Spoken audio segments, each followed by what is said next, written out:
Before the darkness of Moria, there was the darkness of the water. It is one of the most terrifying and sudden encounters in all of The Lord of the Rings. A moment of quiet dread that erupts into frantic, tentacled horror. As the Fellowship of the Ring stood before the hidden doors of Durin, something ancient and malevolent stirred in the stagnant lake at their feet. It has been known by a simple, chilling name: the Watcher in the Water. But what was this creature? Where did it come from? And what became of the monster that guarded the entrance to the ancient dwarf kingdom of Khazad-dûm? Welcome to Scarlet Reveries. Today, we delve into the murky depths to uncover the history and terrifying nature of the Watcher in the Water. Our only direct encounter with the Watcher happens as the Fellowship is about to enter Moria. As they approach the West Gate, they found their path blocked by a dark, stagnant lake where a running river, the Serennon, once flowed. Something had deliberately dammed the water, a crucial clue we will return to. As Gandalf struggled to recall the password to open the Doors of Durin, the Fellowship waited anxiously by the water's edge. It was here that Boromir, in a moment of frustration, tossed a stone into the murky pool, a foolish act, but one that seemed to awaken the horror beneath. Immediately, great ripples moved through the water, not away from the stone, but towards the shore. A long, sinuous tentacle shot out and gripped Frodo Baggins by the ankle, dragging him towards the lake. Samwise Gamgee, ever loyal, was the first to react, hacking at the limb with his blade and pulling Frodo free. As the Fellowship scrambled for the safety of Moria, 20 more tentacles erupted from the water. Tolkien describes the chaos. The groping tentacles writhed across the narrow shore and fingered the cliff wall and the doors. Many coiling arms seized the doors on either side, and with horrible strength swung them around. With a shattering echo they slammed, and all light was lost. Unlike the film adaptation, the book never shows us the creature's head or body. The terror comes from the unseen. All the Fellowship witnesses are the dozens of glistening, writhing arms, all moving with a single, hateful purpose. Once inside, a shaken Frodo asks Gandalf what it was. The wizard's answer is unsettling. "I do not know," Gandalf admitted. But the arms were all guided by one purpose.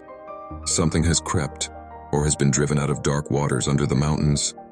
There are older and fouler things than orcs in the deep places of the world. This encounter troubled Gandalf deeply, for one specific, insidious reason. He noted, in his private thoughts, that the creature had seized on Frodo first among all the company. Not Boromir, who had disturbed it. Not Gandalf, the powerful wizard speaking the gate's password. It targeted the ring-bearer.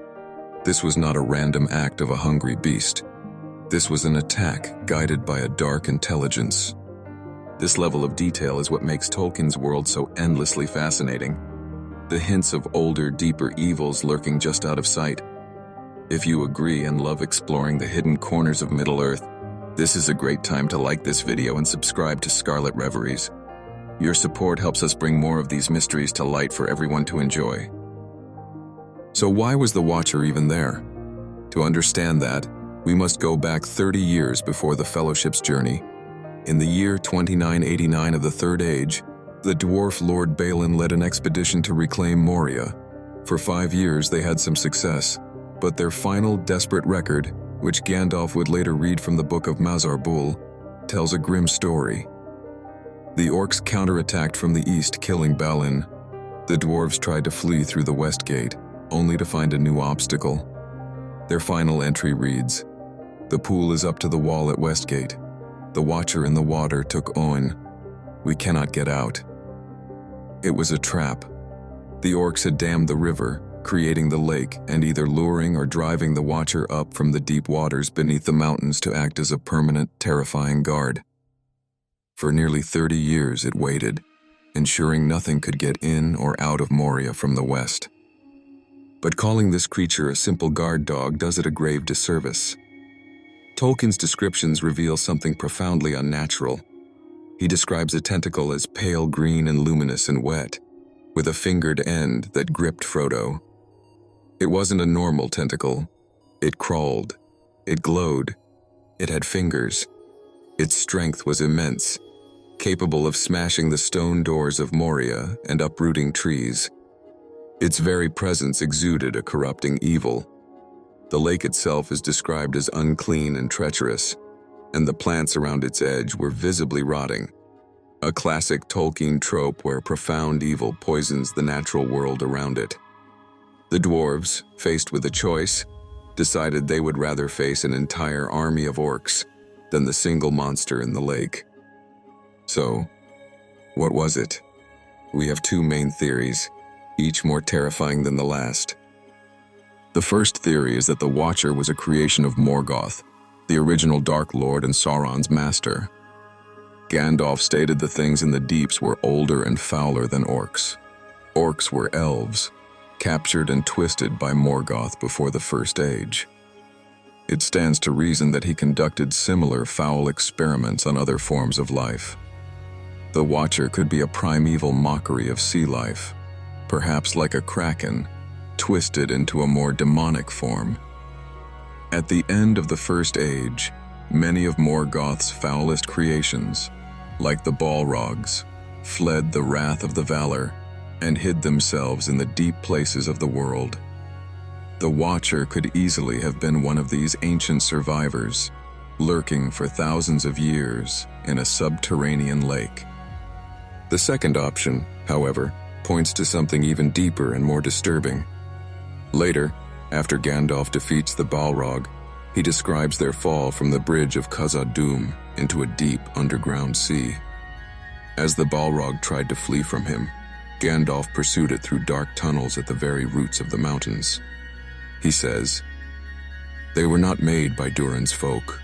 Far, far below the deepest delvings of the dwarves, the world is gnawed by nameless things. Even Sauron knows them not. They are older than he. Nameless things, beings so ancient and alien that they predate even Sauron. This hints at a cosmic horror of entities that exist outside the known history of Middle-earth.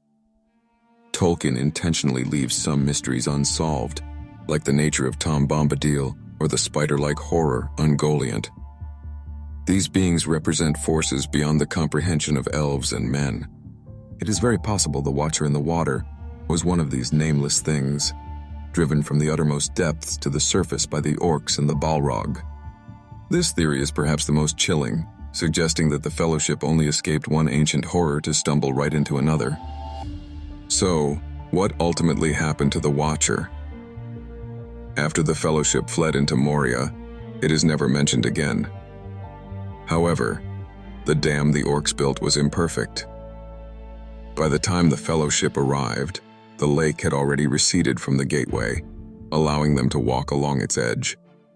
Presumably, as the years passed, the water level continued to drop.